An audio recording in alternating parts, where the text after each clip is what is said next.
凯文知道自己又进入那片诡异森林，这不是普通的森林，没有鸟语花香，而是内心焦虑与自我怀疑的具象化。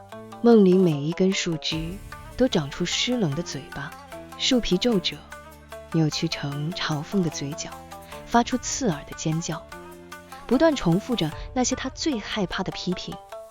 看啊，连个 report 都写不好，你以为这点程度能升迁？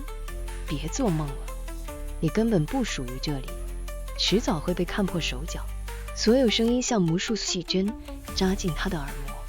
凯文紧紧抱着头，努力在树影间找出路，但越逃，脚下的泥土就越像半干的沥青，死死拖住他的皮鞋。树林愈来愈密，密到连一丝月光都透不进，只剩无孔不入的嘲笑，形成一道坚不可摧阴墙。就在他彻底放弃挣扎，颓然靠在树干，慢慢埋进土里时，一个慵懒的声音从头顶传来。一只黑色的野猫，体型比寻常家猫大了1圈，优雅坐在树枝上。猫的金色瞳孔半合着，没有嘲笑，也没有同情，只是用极其平静，甚至带点关我屁事的慵懒语气，打破树枝嘲笑的喧嚣。你不是被骂的痛。野猫舔了舔爪子，声音低沉而清晰。你是被自己的相信刺伤。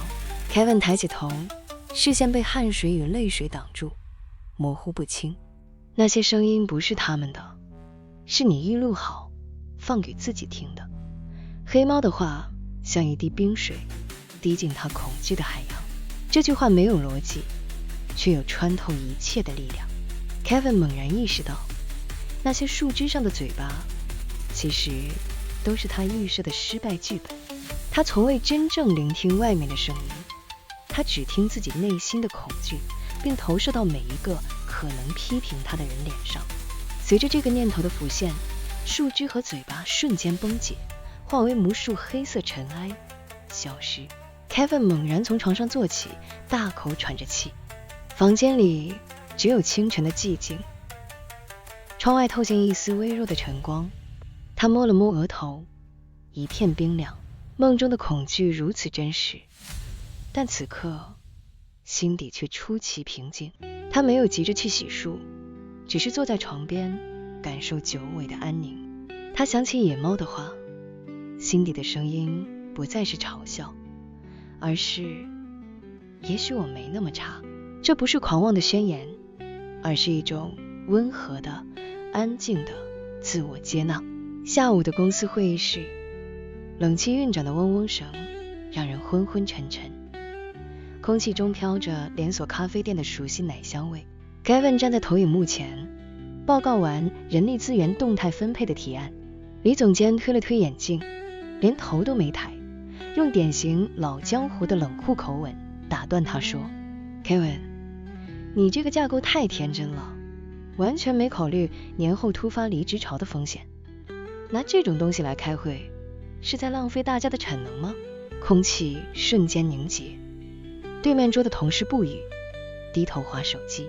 这尖锐的语气瞬间将凯文拉回梦中。那些长满嘴巴的丑陋树枝仿佛要从办公室的地毯下钻出来。他感到喉咙一紧，那种我果然很烂的熟悉感涌上心头。就在他准备习惯性缩着肩膀道歉时，野猫的声音在心底响起。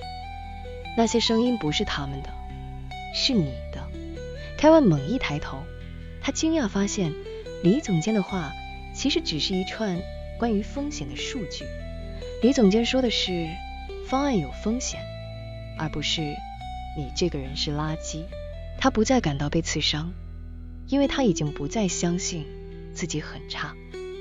他停下原本想道歉的动作，平静看着总监，翻到简报第15页说，总监，您提到的离职潮确实是关键，所以我有在这边设计了3层人才储备策略。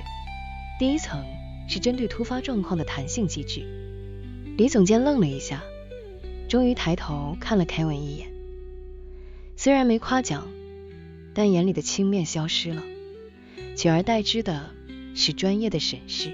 散会后，凯文回到座位，喝了一口已经凉掉的黑咖啡，苦涩依旧，但心底却出奇平静。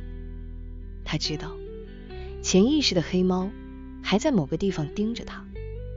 或许他还会焦虑，但他已经学会不会把别人递过来的刀子自己主动凑上去。